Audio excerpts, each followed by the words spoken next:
Am I recording? Hello again, it's me Chaz back with another video. And this one's my match day 12 CONMEBOL World Cup Qualifiers review. So it got very heated in the game between Bolivia and Paraguay, which finished 2-2. There was goals, there was hailstones, and there were fights. But with that said, it ended in a draw, which did help Bolivia move into the seventh place, which is the playoff position, which will give them another chance to qualify for the World Cup. For Paraguay, it still leaves them in sixth position, which is the qualifying spot for the World Cup in 2026. And the match between Chile and Venezuela, 6 goals in that game. Chile were able to defeat Venezuela 4-2, which moves them from the bottom to now ninth and gives Chile a little more hope to qualify for the World Cup. For Venezuela, this was a heavy blow. They now move out of the playoff position and into eighth. I will discuss these matches and the other 3 games that was played last week in my match day 12 CONMEBOL World Cup Qualifiers review. We're going to start with the World Cup holders, Argentina, who are still top of the CONMEBOL table. They went up against Peru. This match ended up in a 1-0 win for Argentina over Peru. Another assist from Messi in the 55th minute to Martinez, Lautaro Martinez. Brilliant volley in the 55th minute, made it 1-0 for Argentina. Argentina, maximum points against Peru. They defeated them back in match day 4, I believe. Argentina beat Peru 2-0 away. This time they beat them at home. Now they're points clear in the table. But really, you need to check how ahead they are from the 7th place team, Bolivia. Right now, they're currently 12 points clear. Argentina most likely will qualify for the World Cup by March. Peru, on the other hand, has now dropped into 10th. Outside of their shock win against Uruguay, great win for them. But outside of that, they haven't won a game. They also haven't scored in their past 3 matches as well. It's definitely going to get tougher. They do play Bolivia next in March. They are playing at home. So that's Peru's next game. For Argentina, on the other hand, they will go up against Uruguay. And the last time Argentina did play Uruguay, where they were at home, that was last year in November, they did lose. Same goes for Peru. The last time they played Bolivia, they lost their game as well. But yeah, that was the top team versus the bottom team. Let's move on to 8th and 9th place. The match between Chile and Venezuela. Now, at the beginning of this match day, the table, Chile were bottom of the table, while Venezuela was 7th, which was the playoff spot. Chile defeated Venezuela 4-2. Like I mentioned before, lots of goals in this game. This game is also Chile's first competitive win since beating Peru 2-0 last year. Venezuela were leading. Sotelo, though, had a good run, thought of some players, passed it to Savano, and he scored in the 13th minute for Venezuela. But Chile were able to equalise. 7 minutes later, Vargas scored 1-0. But in the 22nd minute, so 2 minutes after Vargas scored, Venezuela was up again. Ramirez scored, shot outside the box, made it 2-1. Still in the first half, Chile equalised again. This time it was an own goal. A shot from Shuazo. Rinko sticks out a foot, deflects off his foot and goes in. That's on the 29th minute, 2-2. Chepada, though, in the 38th minute, finally gave Chile the lead. Vargas assisted him on that goal. Nice bend shot from him. Chepada did assist Vargas for his goal. And then in the second half, Chepada scored in the 47th minute. Made it 4-2 now for Chile over Venezuela. Massive win for Chile. The last time these two nations did play each other, when it was at Venezuela, Venezuela did beat Chile that time around. So this time, Chile, really good win for them. Like I mentioned, it's been a very long time since they've got a win. Moves them from 10th to now 9th, where they were for quite some time anyway. Does give the team a bit of a fighting spirit, I guess, a little more confidence, but still, if they do qualify, it would be fighting for that 7th place spot. They're currently 4 points behind Bolivia, who are 7th. For Venezuela, this is another loss for them. Really not needed. After picking up a good point against Brazil, but now they've dropped out of the playoff position and behind the automatic spot, that would be 6th place, where Paraguay currently are in. Venezuela are actually the only team in the CONMEBOL to never qualify for a World Cup. This is the best opportunity they have had to qualify. Still, there is another 6 games after this. Venezuela's next opponents will be Ecuador away. Their previous counter was a 0-0 draw, while Chile will play Paraguay next. That's another away fixture for Chile. That game also, the previous game between Chile and Paraguay, finished 0-0. And we're going to talk about Paraguay. They came up against Bolivia. That's the current 6th and 7th team. Paraguay in 6th, which is the last qualifying spot for the World Cup. And Bolivia, who are 7th, which is the playoff spot. Another chance to qualify for the World Cup. So this game between Bolivia and Paraguay finished in a 2-2 draw. But a lot of things happened in this game. In the first half, Bolivia were leading 1-0. Ramiro Vaca assisted Irvin Vaca. Really good assist and good goal. No relation. I tried to look it up. Yeah, I don't believe they're related. But great goal, great assist for the two lads. And towards the end of the first half, Hailstone started to calm down. And it didn't stop in the second half. Now, late on in the second half, Paraguay did equalise. Really good team goal from them. And Cios with the assist to Almiron. But Sanabria did really well.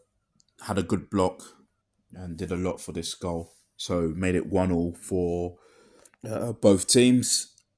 9 minutes later, in the 80th minute, this is where the chaos started. Bolivia was given a penalty. Gostivo Gomez fouled. Chavez in the box, giving Bolivia a penalty. A lot of players for Paraguay, everyone was surrounding the ref. But decision was made. Bolivia got the penalty. Terceros scored. That's now his 4th goal in qualifiers. Young lad. Been quite impressed with him. But yeah, he made it 2-1. And he was celebrating. But while he was celebrating, I don't think he noticed too much. The bench was just kicking off. Both sides didn't look good. It went over onto the pitch. Refs tried to break up. It was a lot of drama. Messy. But when it was all sorted out, 2 players were sent off from the bench. So none of the players that were on the field. One of them was a substitute. Was substituted off. That's Diego Gomez. He was given a red card and sent off for Paraguay. And Terrazes for Bolivia, who was also on the bench, was sent off. So 2 players got sent off. But the players, like I said, who did get sent off, wasn't on the field. All right, then it started to quiet down, still 2-1 to Bolivia over Paraguay. But 1 minute into extra time, and I need to note at one point both 2 balls were on the field. That said, Enciso with the strike, great strike, made it 2-2. And it's a point for both teams. Obviously, both wanted a win. Even though Bolivia didn't get the win, they did manage to now move into the playoff spot. So now they're in 7th. Previous match day between the two, Paraguay did get the win then. So, decent point for Bolivia and Paraguay. Bolivia's next match will be up against Peru, who are bottom of the table. Well, Paraguay will go up against the second to bottom team, Chile, who are 9 points. And 9th. All right, 2 more games left. Let's move on to the game between Uruguay and Brazil. Brazil were playing at home and they drew 1-1. All right, the previous game, Uruguay did win that 2-0. Both goals came in the second half. Valverde scored in the 55th minute for Uruguay, making it 1-0. Nice, good goal. But a nice goal for Brazil from Gerson. Brilliant volley. 7 minutes later, made it 1-1. For both teams, they wanted a win. But Uruguay are comfortably sort of back in second spot now. 7 points clear of Bolivia, who are 7th. So looks like they will qualify again. Maybe not in March, but possibly in June. That being match day 15 and 16. For Brazil, it's a point gained after being a goal down. But they have now dropped into 5th with 18 points. Still a lot more work for them to qualify for the next World Cup. But I would say what's benefited them was the fact that the teams beneath them were competing with each other. Brazil's next game will be against Colombia.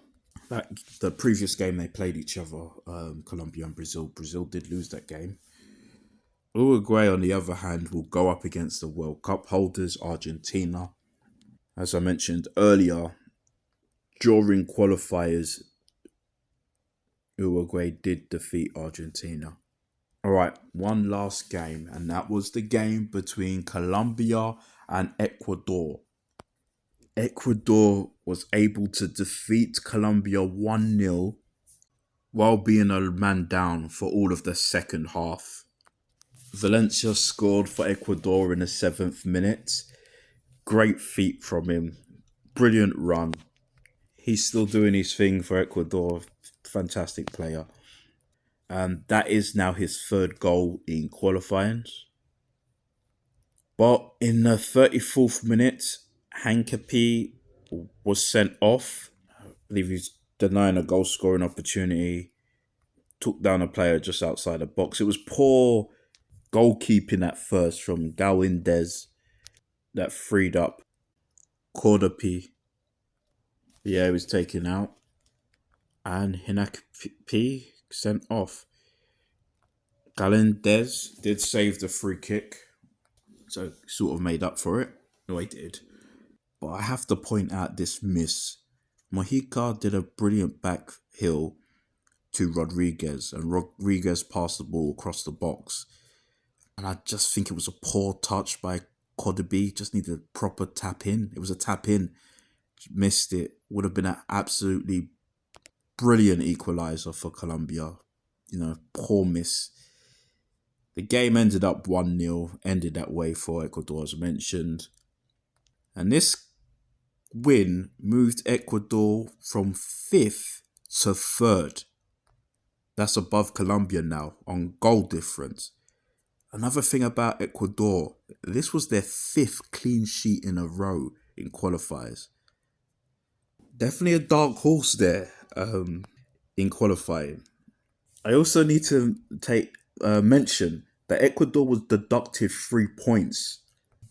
This was because the previous World Cup there was false documents for a player, Byron Castillo. So because of that, for one of their players, because of that, they were deducted 3 points. Well, regardless, and if they had those 3 points, they would have been second, only 4 points behind Argentina in the table. This win for them, regardless, puts them 6 points clear of Bolivia, who are seventh. Ecuador and Colombia are both slightly looking more comfortable to qualify for the next World Cup in 2026, regardless of Colombia's last two defeats, which hasn't been a good international break this month for them, but still in a position to qualify for the World Cup. A better position than the teams below them. No, obviously. Speaking of one of the teams that are just beneath Colombia, that is Brazil. Colombia will pay a trip to Brazil next year in March, while Ecuador will go up against Venezuela, which previously ended in a 0-0 draw. All right, let's take a look at the table. So again, the top six teams will qualify for the World Cup in 2026. So as you can see, Argentina still top, Uruguay back in second. They were in second for quite some time. Now back in second. Ecuador moved up from fifth to now third. Colombia dropped a place into fourth. So did Brazil, dropped from fourth to now fifth. Paraguay are sixth, 4 points clear of seventh. Now the seventh place is the playoff position which Bolivia currently hold. Under them is Venezuela, eighth, Chile, ninth, and Peru, bottom of the table, 10th. Yes, have a look at the upcoming fixtures. All these games will take place next year in March. So there, as you can see, you got Uruguay against Argentina, the very first World Cup final. Got Peru against Bolivia, Brazil against Colombia, fourth against fifth. Paraguay take on Chile, and Ecuador go up against Venezuela. All right, this again, like I said in the OFC and AFC reviews I did recently, this is most likely going to be my last video for the CONMEBOL this year. Probably the most competitive World Cup qualifying system is in the CONMEBOL in South America. So it's kind of fun to see a bit more on a regular basis the top teams from this region go up against each other. So again, I had fun covering these games as well. And with a possible 7 nations from the CONMEBOL, only the very first World Cup in 1930 have we seen more nations represent this region at a World Cup. And with a total of 3 different champions, World Cup holders over the years, and a current holder in Argentina, Uruguay winning the very first World Cup and being the first hosts in 1930, and then winning it again in 1950. Brazil winning the most World Cups, their very first World Cup in 1958, becoming the first nation to win the World Cup outside of their region, confederation. And now, as I mentioned, we have the current holders, Argentina. And between these 3 nations, they have won the World Cup a total of 10 times. That's 10 out of 22 World Cups. Those three nations look like they will qualify for another World Cup, along with another three and a possible fourth nation. And maybe one of those nations will become the fourth country, fourth team from the CONMEBOL, from South America, to win the World Cup. We'll find out in 2026. All right. Thank you for listening, watching. I appreciate it. And bye.